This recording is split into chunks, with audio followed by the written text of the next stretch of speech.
Je vous invite avec moi à tourner, pour ceux qui veulent suivre, dans Ésaïe chapitre 9. Dans le livre d'Ésaïe, au chapitre 9. Nous allons parler d'un sujet ce soir, et surtout le plan de Dieu, comme vous allez voir à propos de ce sujet, et c'est un sujet qu'on attend tous. C'est un sujet, je crois, qu'on attend tous. Tous ceux qui sont sauvés, du moins, enfants de Dieu, je suis sûr qu'ils attendent ça. Donc, dans Ésaïe chapitre 9, si on lit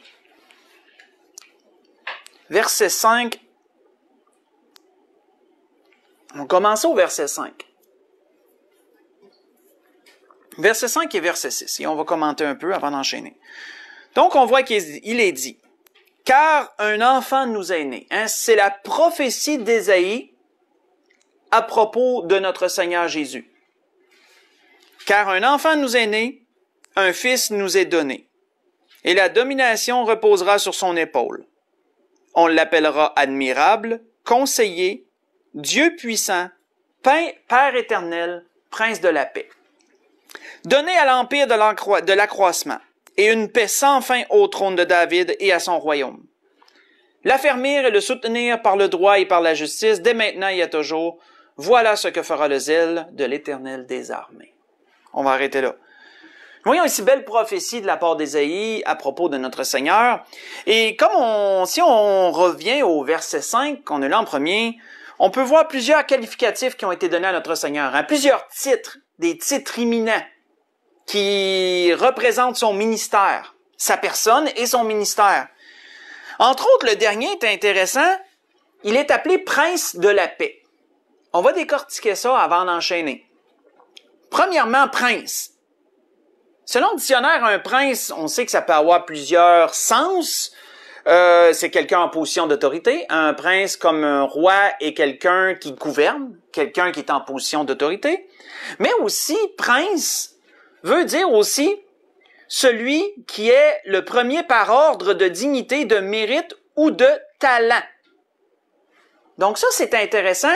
Je vous donne un exemple. Si, mettons, je dirais que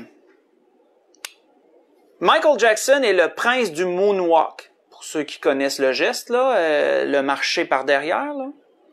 Bon, si je dis, mettons, que Michael Jackson est le prince du moonwalk, mais ça veut dire que c'est celui qui est le meilleur pour le faire. Tu sais, s'il y a des gens qui sont capables de le faire, c'est lui le prince, c'est lui qui est le meilleur. C'est lui qui est le top du top pour réussir à faire ce geste-là, cette danse-là, mettons. Mais pensez à ça à propos de notre Seigneur, il est appelé le prince de la paix. Donc, ça peut vouloir dire aussi que notre Seigneur est celui qui est le plus habile à établir la paix. Celui qui est le plus à même de réussir à établir la paix. Donc, on peut dire aussi qu'il est le prince de la paix, en ce sens-là aussi. Et quand on regarde le mot paix, c'est le mot qui, je vous dirais, définit bien ce qui manque à la terre présentement. On le voit surtout en ces temps-ci, on l'a toujours vu, mais plus encore dans les temps qu'on vit. Il manque la paix, frères et sœurs, à la terre. Et c'est pas pour rien. C'est pas pour rien. Qu'est-ce que la paix? Encore là, plusieurs sens. On va en donner quelques-uns. La paix, un état de concorde, union qui veut dire une union de cœur et de volonté entre deux personnes, ou un groupe ou une nation. Entente. Un état de concorde, c'est un état de bonne entente, où il y a de l'harmonie entre les gens. Il n'y a pas de discorde, il n'y a pas de guerre, il n'y a pas de division. Quand il y a cela, on peut dire qu'il y a paix. C'est un état qu'on dit de concorde. Paix veut vouloir dire aussi réconciliation, dans le sens de faire la paix avec quelqu'un. La paix peut vouloir dire aussi une réconciliation. Paix peut vouloir dire tranquillité de l'âme et du cœur. Autrement dit, quand quelqu'un dit qu'il est en paix. S'il est en paix, il est tranquille dans son cœur, il est tranquille dans son esprit. Un état de tranquillité. Paix veut vouloir dire situation tranquille d'un État, d'un peuple, d'un royaume ou d'une famille, etc. On revient un peu à la même chose. Absence de guerre. Donc, quand il n'y a pas de guerre, qu'est-ce qu'on dit? On dit qu'il y a paix. Donc, quand on regarde ça, frères et sœurs, la paix, on voit que ça va dans bien des sens mais ça ramène toujours quand même globalement à la même chose. Une absence de guerre, un état de tranquillité, un état de bonne entente entre les gens, pas de division, pas de dispute, pas de discorde, etc. Notre Seigneur est appelé le prince de la paix. Celui qui est le plus à même de venir établir une vraie paix. C'est pourquoi qu'il est dit au verset 6, « Donnez à l'empire de l'accroissement et une paix sans fin au trône de David. » Qui va pouvoir donner une paix sans fin au trône de David? Le trône de David représentant celui qui va régner. Donc, on sait que notre Seigneur va venir régner un jour sur cette terre. On sait qu'il est présentement roi. Il a été établi par Dieu, roi des rois et seigneur des seigneurs. Donc, c'est ce roi, c'est ce Seigneur qui saura instaurer la paix. Dieu, frères et sœurs, a un plan de paix qui est établi, qui est échafaudé. Depuis, avant même cette création, Dieu avait un plan concernant la paix. Un plan, je vous dirais, quand on regarde les Écritures, en 3 étapes. Et, excusez-moi, c'est ce que l'Esprit veut qu'on voit ce soir. L'Esprit veut que nous voyions le plan de paix de Dieu en 3 étapes. En quoi consiste le plan de paix que Dieu a mis en place? Et notre Seigneur étant l'outil de Dieu pour l'établir. Premièrement, première étape de ce plan de paix. Tournons dans Colossiens. Colossiens chapitre 1. Première étape du plan de paix que Dieu a établi. 3 étapes, comme je vous ai mentionné. On voit la première. Quelle est cette première étape? Dans Colossiens chapitre 1, on va lire du verset 12 au verset 22. Et il sera bien décrit ici en quoi consiste cette première étape du plan de paix de Dieu.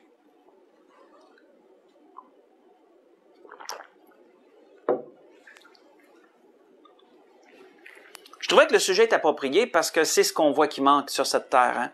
Le monde n'est pas en paix. Cette terre n'est pas en paix. On voit que certaines personnes prêchent la paix. Mais on sait que notre Seigneur est le seul qui pourra parfaitement l'établir et l'accomplir surtout.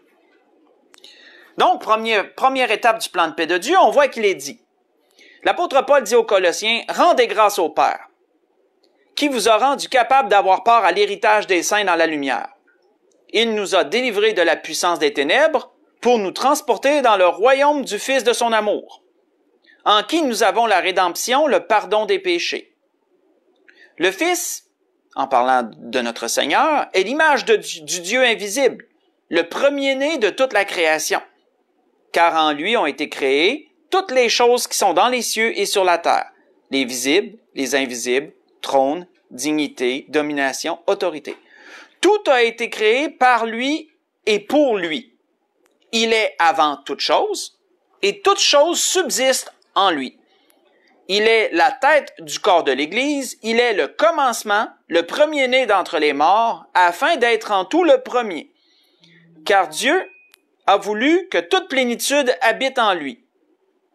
Il a voulu par lui tout réconcilier avec lui-même, tant ce qui est sur la terre que ce qui est dans les cieux, en faisant la paix par lui, par le sang de sa croix.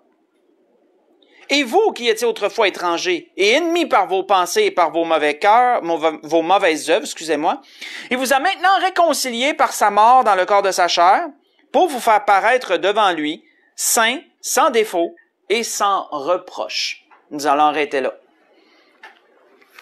Donc, quelle était cette première étape? Quelle est cette première étape du plan de Dieu concernant la paix? C'est de faire la paix entre l'homme et lui-même, frères et sœurs. La première étape du plan de paix de Dieu a été de faire la paix entre l'être humain et lui-même. C'est la première étape de son plan de paix qui, comme nous le savons, a débuté dès la Genèse, dès qu'Adam et Ève ont désobéi à Dieu et que l'être humain a été séparé de Dieu à cause du péché, à cause de sa désobéissance, depuis ce moment-là et dans tous les âges qui ont suivi, l'homme n'a pas été en paix avec Dieu. Donc, première étape, c'est de réconcilier l'homme avec Dieu.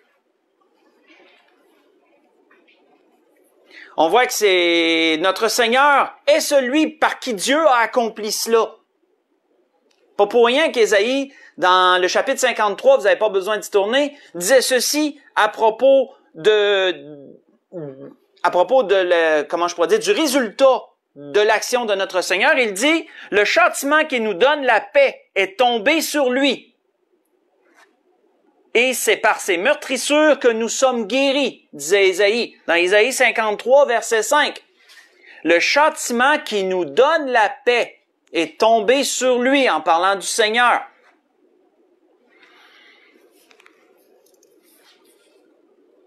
On voit que dans cette première étape du plan de paix de Dieu, de réconcilier l'être humain avec lui-même, c'est pas pour rien que, faites juste écouter encore, l'apôtre Paul avait dit ceci, pas l'apôtre Paul, excusez-moi, l'apôtre Pierre, lorsqu'il avait témoigné Corneille, lorsqu'il avait été envoyé vers Corneille pour on pourrait dire, l'amener au salut, l'amener à Christ, à reconnaître Jésus-Christ comme Sauveur et Seigneur. On voit que Pierre avait prêché en ces termes, il lui avait dit ceci. Alors Pierre, ouvrant la bouche, dit, « En vérité, je reconnais que Dieu ne fait point de favoritisme, mais qu'en toute nation, celui qui le craint et qui pratique la justice lui est agréable. Il a envoyé la parole aux fils d'Israël en leur annonçant la paix, par Jésus-Christ, qui est le Sauveur de tous, le Seigneur et Sauveur de tous. » Voyez ça dans Actes chapitre 10, j'ai lu le verset 34 au verset 36. Donc, voyons-nous que Pierre, quand il parle du Seigneur, c'est toujours avancer la paix que le Seigneur apporte. Ce que le Seigneur a établi comme étant la première étape du plan de paix de Dieu. Réconcilier l'homme avec lui-même. Établir la paix entre l'être humain et Dieu. Vous voyez que l'apôtre Paul, faites juste écouter toujours, avait dit aussi ceci aux Romains, qui va toujours dans le même sens. Il leur avait dit, étant donc justifiés par la foi, nous avons la paix avec Dieu par notre Seigneur Jésus-Christ, à qui nous devons d'avoir accès par la foi à cette grâce, dans laquelle nous demeurons fermes et nous nous glorifions dans l'espérance de la gloire de Dieu. Voyez ça dans Romains chapitre 5, ce que je viens de vous lire, versets 1 et 2. Vous pourrez aller lire aussi, si vous voulez aller lire pendant la semaine, dans Éphésiens chapitre 2, versets 14 à 18, qui va vous dire encore que le Seigneur a établi la paix, entre autres entre les Grecs, les Juifs. Comme je vous le disais, cette première étape, cette première phase du plan de paix de Dieu a débuté dès la Genèse, a débuté dès la chute. On voit que temporairement, Dieu a établi la loi de Moïse. La loi de Moïse était temporaire. Elle était là pour annoncer la paix à venir, mais établir une certaine paix aussi entre l'être humain et Dieu, sauf que le sacrifice était les animaux innocents et c'était constant. C'était des sacrifices toujours à répéter. C'était pas quelque chose de permanent. Sauf que tout cela était une préfigure du sacrifice de Jésus-Christ à venir, qui allait établir de façon permanente la paix entre Dieu et l'être humain.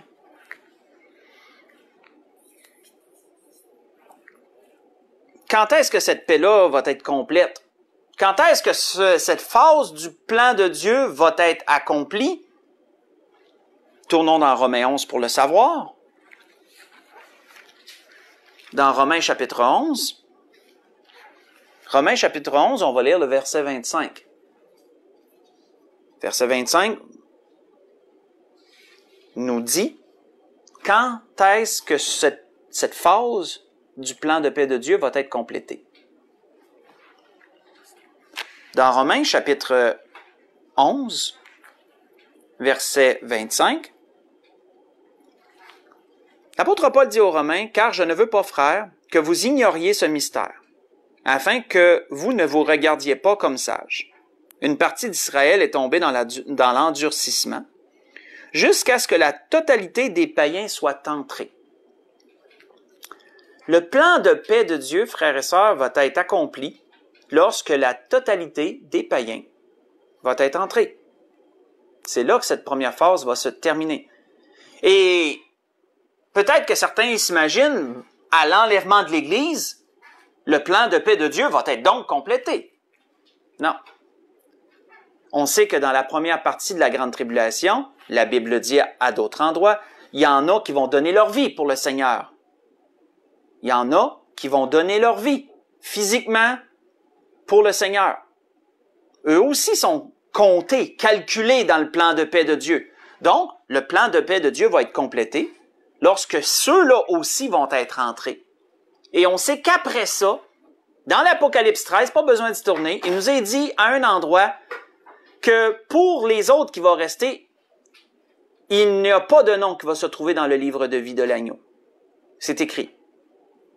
Donc, on sait qu'après que ces gens-là vont avoir donné leur vie, il n'y a pas personne d'autre qui va entrer dans la grâce. Donc, le plan de paix de Dieu va être complété. Cette étape du plan de paix de Dieu va être complétée. Maintenant, la deuxième partie du plan de paix de Dieu. Deuxième phase. La première phase, on vient de le voir, rétablir la paix entre l'homme et Dieu. Le Seigneur est venu mourir pour établir cette phase-là, pour accomplir cette phase-là du plan de paix de Dieu. Quelle est la deuxième phase? La deuxième phase, allons dans Luc chapitre 19 pour la voir. Dans l'Évangile selon Luc au chapitre 19.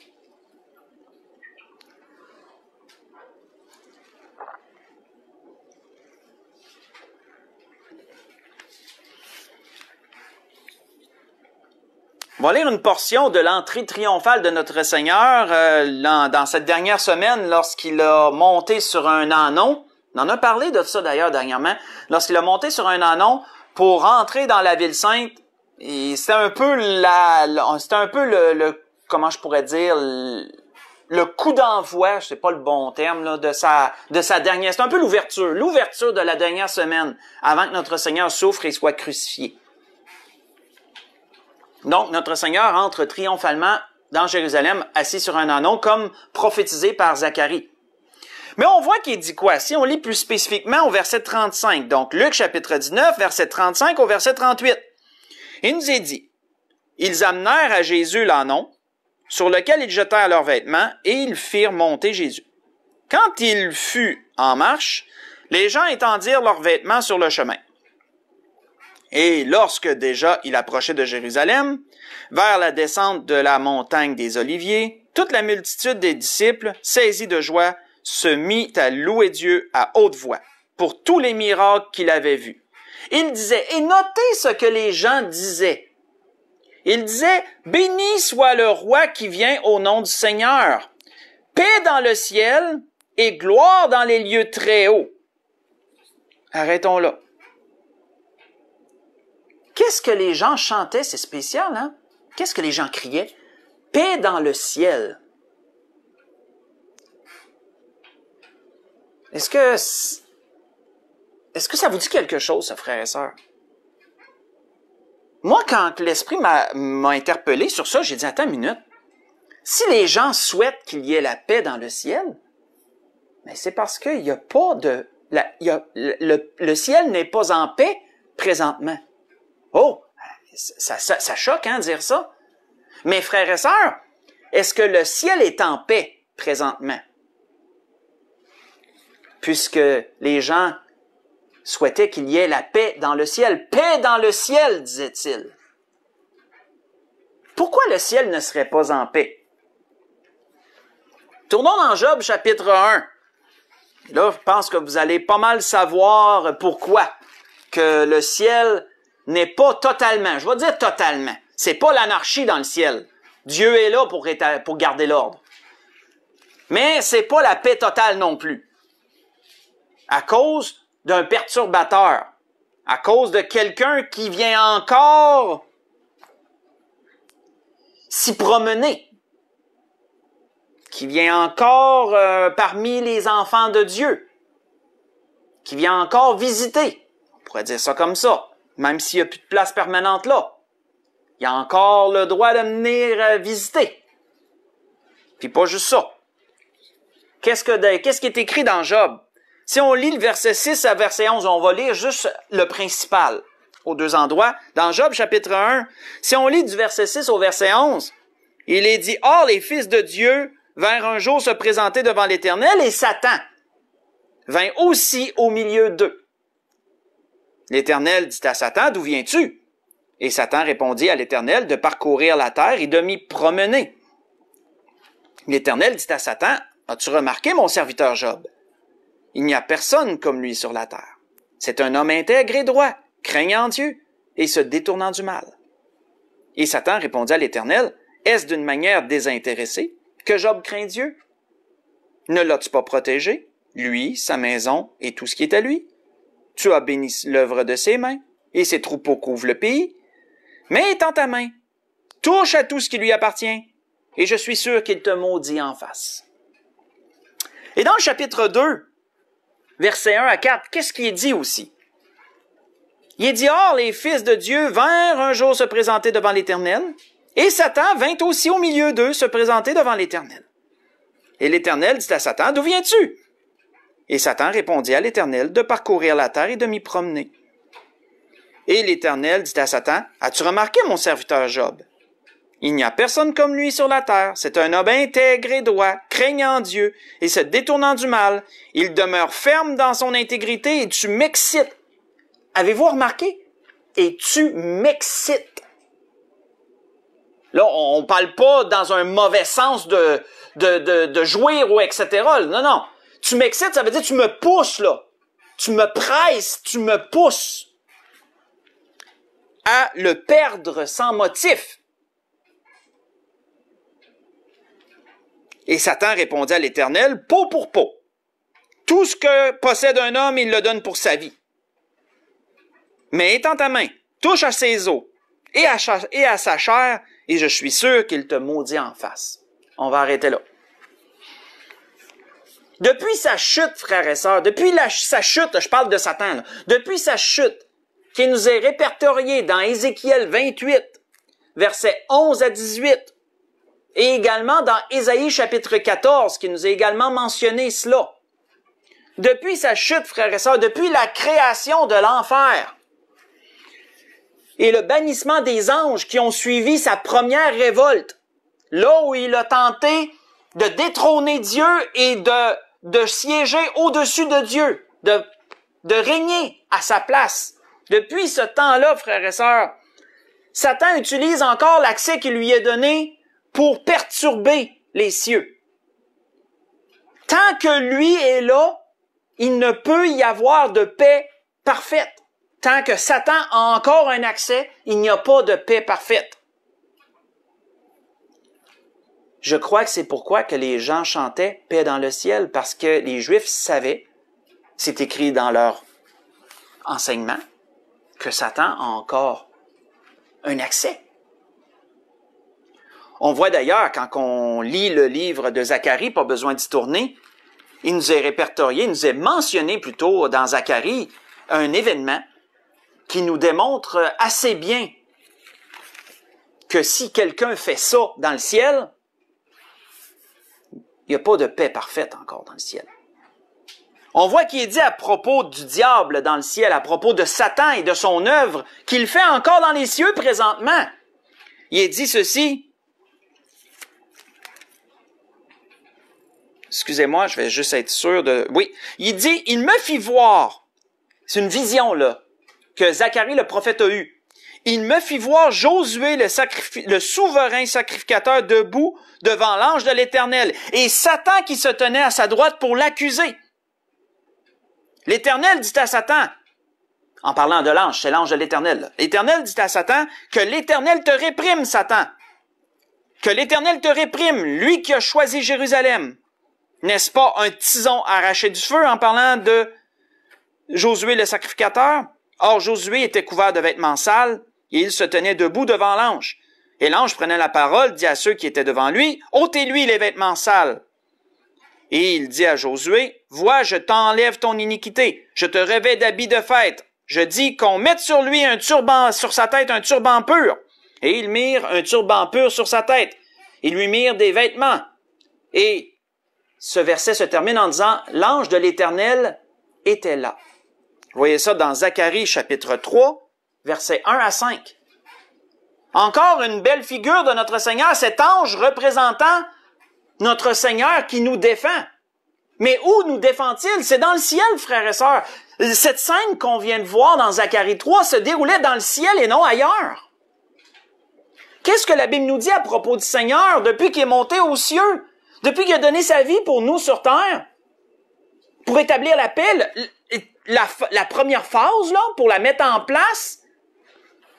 Qu'est-ce que la Bible nous dit à propos de Jésus? Qu'est-ce qu'il fait le Seigneur dans le ciel? Encore aujourd'hui. Qu'est-ce que le Seigneur fait dans le ciel? Jean nous dit, « Mes petits-enfants, je vous écris ces choses afin que vous ne péchiez point. Et si quelqu'un a péché, nous avons un avocat auprès du Père, Jésus-Christ le juste. Il est lui-même une victime expiatoire pour nos péchés, non seulement pour les nôtres, mais aussi pour ceux du monde entier. » Normalement, frères et sœurs, si vous avez besoin d'un avocat, c'est parce qu'il y a quelqu'un qui vous accuse. Vous êtes accusé de quelque chose et vous avez besoin de vous défendre. Donc, l'expression « prends-toi un bon avocat », ben c'est le cas. Notre Seigneur est notre avocat auprès du Père. Mais qui nous accuse d'après vous?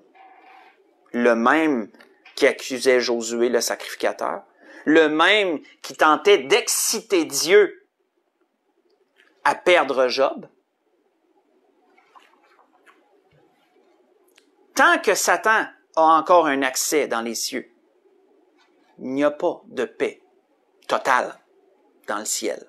Il y a de l'ordre, mais il n'y a pas de paix totale.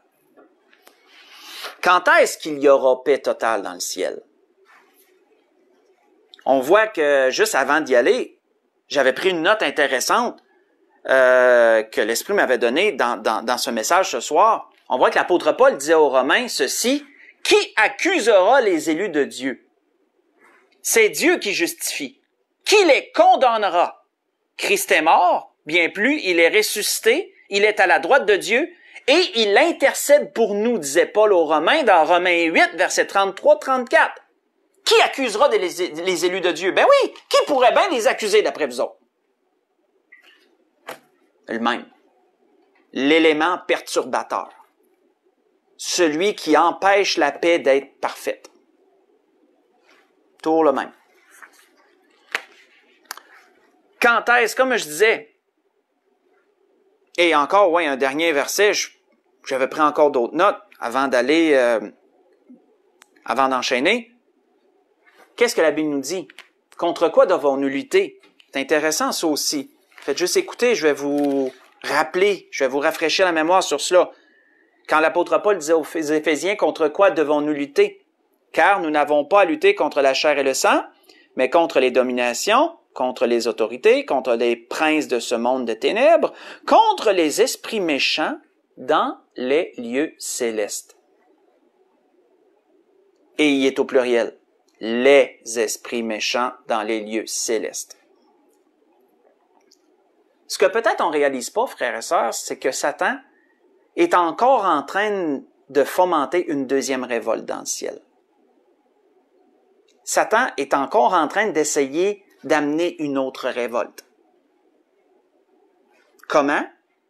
En accusant devant Dieu, devant tous les anges, en accusant les êtres humains, en apportant toujours des choses. Et Jésus est là pour nous défendre devant tout le monde. Jésus est là également pour nous défendre. C'est une cour. Et l'accusateur et l'avocat sont là. Et tour à tour, ils échangent. Quand est-ce que ça va terminer, ça? Quand est-ce que cette deuxième phase du plan de Dieu va s'accomplir? Quand est-ce qu'il y aura paix dans le ciel, frères et sœurs? Tournons pour ça dans l'Apocalypse chapitre 12. Dans le livre de l'Apocalypse au chapitre 12. Et nous verrons quand est-ce que cette deuxième phase du plan de Dieu pour la paix va s'accomplir. va se compléter. Dans l'Apocalypse, chapitre 12. Si on lit à partir du verset 7.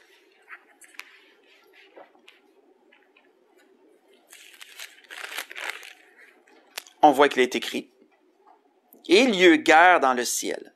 Michael » on sait on parle ici de l'archange, de celui du chef de guerre, du chef de l'armée, du chef d'armée de l'Éternel. Michael et ses anges combattirent contre le dragon. On sait que le dragon, c'est le diable. Et le dragon et ses anges combattirent. Mais ils ne furent pas les plus forts, et leur place ne fut plus trouvée dans le ciel. Il fut précipité, le dragon, le grand dragon, le serpent ancien appelé le diable et Satan, celui qui séduit toute la terre, il fut précipité sur la terre et ses anges furent précipités avec lui.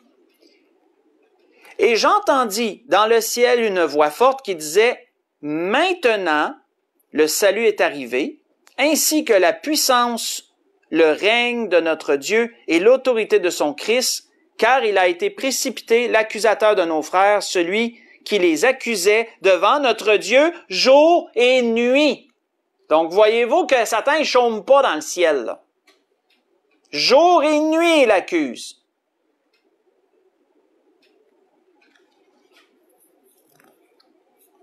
Ils l'ont vaincu à cause du sang de l'agneau et à cause de la parole de leur témoignage. Ils n'ont pas aimé leur vie jusqu'à craindre la mort. C'est pourquoi réjouissez-vous, cieux, et vous qui habitez dans les cieux, malheur à la terre et à la mer, car le diable est descendu vers vous, animé d'une grande colère, sachant qu'il a peu de temps. Cet événement-là, frère et sœurs, n'est pas encore arrivé. Certains essayent d'amener que ça se serait déjà produit, que ça décrit la première grande révolte qu'il y a eu avant que l'enfer soit créé, là. Non. Il y a trop d'éléments là-dedans qui nous disent très clairement que ça, c'est une guerre à venir. Parce qu'il est parlé des accusateurs de nos frères, qui accusaient jour et nuit. Hein, Satan accuse jour et nuit. Donc, si ça serait vraiment la première révolte qu'il y a eu avant que l'enfer soit créé, ben il n'y avait pas personne à accuser. Les frères et tout, on n'était pas là encore, je veux dire. Il n'y avait pas de personnes sauvées. Hein. Donc, voyez-vous, il y a bien des éléments là-dedans qui nous démontrent que ça, c'est une guerre à venir. Et lorsque Satan va être précipité du ciel, et que lui, et les anges qui vont le suivre d'autres anges là, qui vont le suivre dans cette deuxième révolte, lorsque tous ceux-là vont être précipités également, et qu'il n'y aura vraiment plus aucune place pour eux, plus d'accès du tout, là, la deuxième phase du plan de Dieu va être accomplie, et là, il y aura paix dans le ciel également. Mais la terre, par exemple, elle sera vraiment pas en paix. Ça, c'est la troisième étape, comme on peut s'en douter. C'est la troisième étape, la troisième phase du plan de Dieu, c'est la paix sur la terre.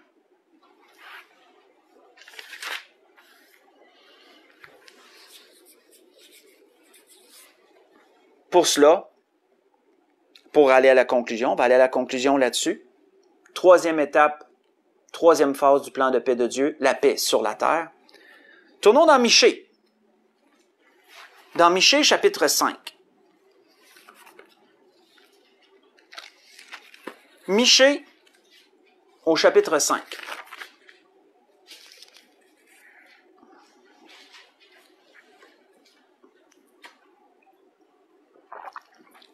Ce qu'on a parlé, si je récapitule brièvement, on a parlé de la prophétie d'Ésaïe au début, où qui nous était mentionné, que notre Seigneur a entre autres un titre qui lui sied merveilleusement bien, un titre qui décrit son œuvre, qui décrit sa personne. Il est le prince de la paix. Il est celui qui est le plus à même, le mieux placé, le plus qualifié pour établir la paix. Et on a vu beaucoup de descriptions, de définitions différentes de la paix. On a parlé ensuite du plan de paix de Dieu. Quel est le plan global de Dieu pour sa création, pour la paix? 3 étapes. Pour rétablir. Plutôt, je dirais pas établir, je vais dire rétablir. Parce que avant qu'Adam et Ève chutent, mais il y avait paix entre l'être humain et Dieu. Donc, on va dire rétablir. Donc, rétablir le plan, rétablir la paix. Quel est le plan de Dieu? Première étape, rétablir la paix entre l'être humain et Dieu. Ce que Adam et Ève ont brisé à travers ce que Satan leur a fait faire, qu'il les a poussés à faire, qu'il les a excités à faire. Deuxième étape, établir la paix dans le ciel. Satan l'a troublé, cette paix-là. Satan l'a brisé, la paix dans le ciel, en l'amenant à une révolte contre Dieu. Satan, encore aujourd'hui, est encore en train de la troubler, cette paix-là, en accusant les élus de Dieu devant lui, en les salissant de toutes sortes de façons. Et nous avons la grâce d'avoir un avocat pour nous défendre, Jésus-Christ le juste, qui est là pour intercéder. Quand est-ce que cette deuxième phase va s'accomplir, comme t'es mentionné? Elle va s'accomplir lorsque Satan va être précipité du ciel une bonne fois pour toutes. Là, cette deuxième phase-là va être accomplie. Il y aura paix dans le ciel. Nous ne serons plus sur la terre. Nous serons également dans le ciel. Pensez-vous que notre Seigneur peut avoir sa fiancée dans le ciel et Satan pour salir sa fiancée devant lui? Non. Donc, voyez-vous que c'est deux événements qui vont un peu se suivre, ça. Qui vont un peu, comment je pourrais dire, se succéder l'un l'autre. Un va arriver, ensuite l'autre aussi.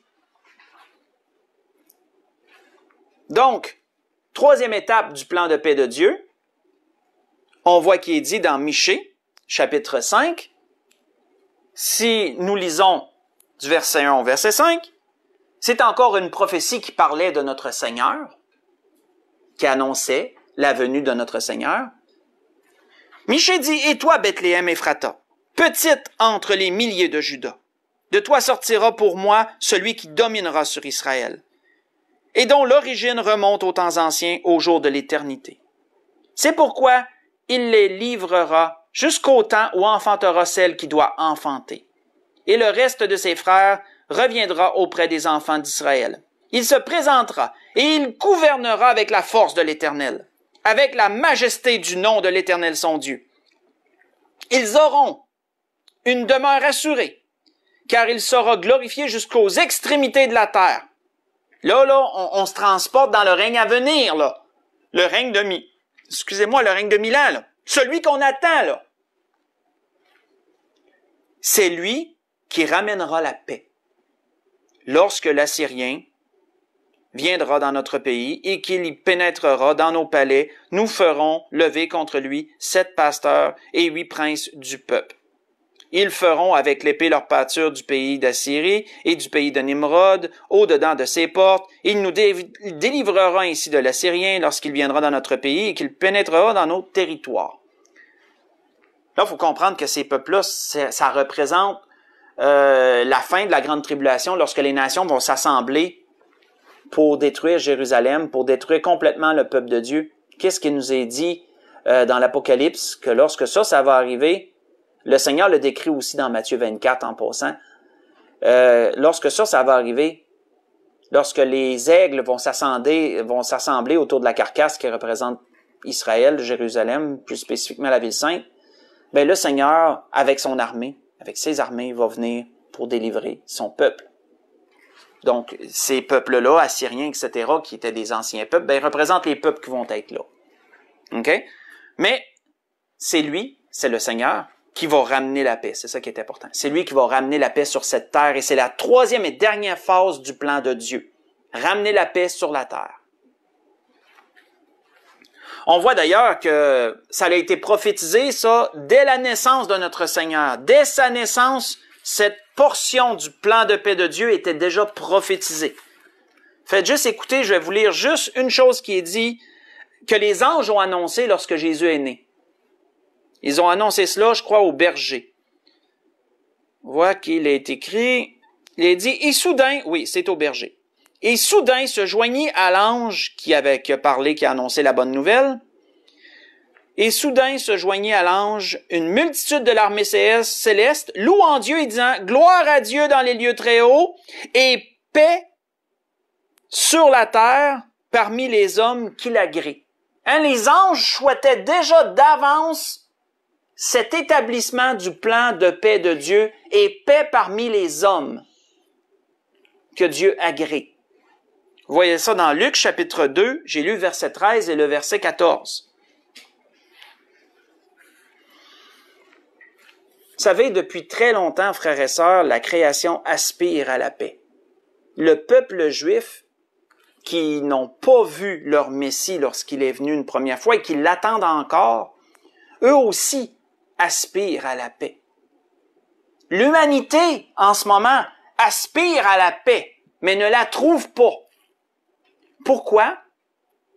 Parce que l'élément perturbateur qui va être un jour chassé des cieux, ben, il est encore là, il est ici présentement, mais il va être encore plus physiquement même ici pendant la grande tribulation. Donc, voyez-vous que si maintenant c'est son influence, comme il est écrit dans Éphésiens 2, que c'est le prince de la puissance de l'air qui agit maintenant dans les fils de la rébellion, si Satan perturbe la terre comme il perturbe le ciel, ben, il faudra complètement, il va falloir, comment je pourrais dire, traiter le mal à la source. Et c'est ce que le Seigneur va faire lorsqu'il va revenir. Qu'est-ce que la Bible nous dit? La Bible nous dit que Satan va être enchaîné un jour. Il va être enchaîné, il va être jeté dans l'abîme et il va être enchaîné pour 1000 ans, que la Bible nous dit. Et lorsque Satan va être enchaîné pour 1000 ans et que notre Seigneur viendra ici-bas pour régner sur la terre, à ce moment, la troisième phase du plan de paix de Dieu va s'accomplir. Il y aura paix sur la terre. Notre Seigneur, celui qui est le plus à même de le faire, va venir établir la paix sur la terre et ça s'en vient. Gloire à Dieu, ça s'en vient, ça. Avant de conclure complètement, une prophétie de Zacharie, pas besoin d'y tourner, qui parle en ce sens, dit ceci: « Sois transporté d'allégresse, fille de Sion, pousse des cris de joie, fille de Jérusalem. Voici ton roi vient à toi. Il est juste et glorieux, juste et victorieux. Il est humble, monté sur un âne le petit d'une ânesse. » La prophétie qu'on a lue tantôt, là, lorsque Jésus est entré dans Jérusalem. Ensuite, Zacharie dit: « Je détruirai les chars d'Éphraïm et les chevaux de Jérusalem, et les arcs de guerre seront retranchés. Il annoncera, c'est qui? C'est Jésus en passant. Il annoncera la paix aux nations, et il dominera d'une mer à l'autre, depuis le fleuve jusqu'aux extrémités de la terre. » Ça, c'est ce qui s'en vient. Je vous ai lu ça dans Zacharie chapitre 9. J'ai lu le verset 9 et le verset 10. Pour la création tout entière, qu'est-ce que l'apôtre Paul disait aux Romains? Je vais conclure complètement là-dessus. Qu'est-ce que l'apôtre Paul disait aux Romains pour la création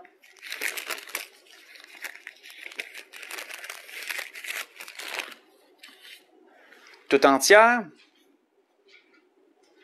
Il dit aussi: « La création attend-elle avec un ardent désir la révélation des fils de Dieu. Car la création a été soumise à la vanité, non de son gré, mais à cause de celui qui l'y a soumise, avec l'espérance qu'elle aussi sera affranchie de la servitude et de la corruption, pour avoir part à la liberté de la gloire des enfants de Dieu.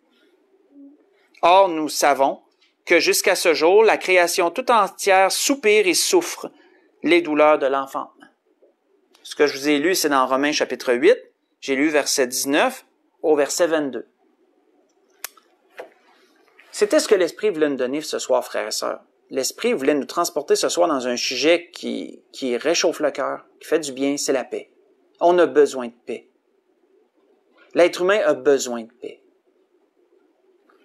Dieu a un plan pour la paix. Dieu a un plan très bien ficelé, très bien coordonné, et tout arrive exactement comme Dieu l'a planifié. La première phase, comme on voit, les trois phases vont s'enchaîner. La première phase du plan de Dieu est en cours d'exécution, elle est presque terminée. Les chrétiens sont, ceux qui sont prédestinés à la vie éternelle sont presque tous entrés. Il en reste plus ben qui vont entrer. On prie encore pour ceux qui sont pas sauvés, qui entendent le message de notre Seigneur et qu'ils le reconnaissent comme sauveur, et qu'ils s'humilient, qu'ils l'acceptent dans leur vie, qu'ils se repentent et qu'ils se convertissent, qu'ils reconnaissent que Jésus est le seul chemin, la vérité et la vie, que sans lui, c'est la damnation éternelle. Sans lui, c'est l'absence de paix pour l'éternité sans Jésus. Cette phase-là est presque terminée. Les païens sont presque tous entrés. On a souvent dans notre jargon, plusieurs de vous le disent dans vos prières, compris pour la dernière brebis, compris pour la dernière âme qui va entrer pour que, du moins, l'enlèvement de l'Église arrive. Parce que, comme je vous ai mentionné, ceux qui vont donner leur vie dans la première portion, eux autres aussi, ils font partie du plan de Dieu. Donc, on peut pas dire que l'enlèvement va clore le plan de Dieu, cette phase du moins du plan de Dieu. Ceux qui vont donner leur vie, après que le dernier qui doit entrer va donner sa vie, mais là, à ce moment-là, cette première phase va être complétée.